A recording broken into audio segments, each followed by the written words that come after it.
जी, मैं इस वक्त लाहौर प्रेस क्लब में मौजूद हूँ और मैं एक सीनियर सहाफ़ी हूँ लाहौर का।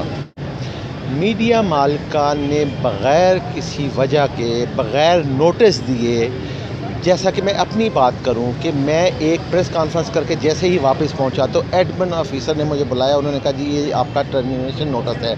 ये मेरे साथ नहीं हुआ, ये हर मीडिया चैनल के मालिकान ने अपने स्टाफ के साथ ऐसा किया है।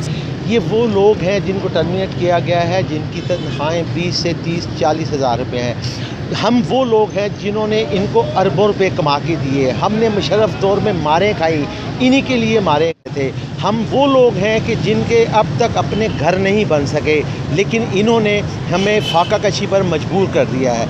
मैं आज एक वाज़ेह पैगाम देना चाह रहा हूँ मीडिया मालिकान को, कि उन मीडिया मालिकान को कि जिन्होंने इन लोगों को बरतरफ़ किया है। चंद ऐसे भी अच्छे मालिकान हैं जिन्होंने अपने मुलाज़मीन को बरतरफ़ नहीं किया। मैं यहाँ पर 15 रोज़ बाद खुद सोज़ी करूँगा अगर मीडिया मालिकान ने अपना फ़ैसला वापस ना लिया। कहाँ गए वो सियासतदान?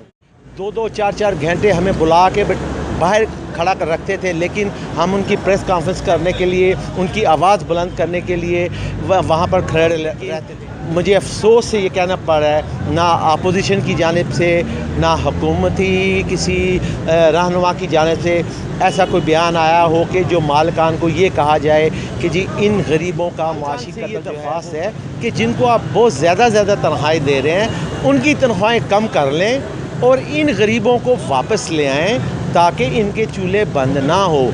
कई बच्चे स्कूलों से महरूम हो जाएं। अगर फ़ैसला वापस ना लिया गया, चीफ़ जस्टिस साहब से भी अपील करता हूँ कि इस पर नोटिस लें। अगर फ़ैसला वापस ना लिया गया तो मैं ठीक 15 रोज़ बाद अपनी सहाफ़ी बरादरी के लिए अपने आप को आग लगाकर अपनी ज़िंदगी का ख़ात्मा करूँ।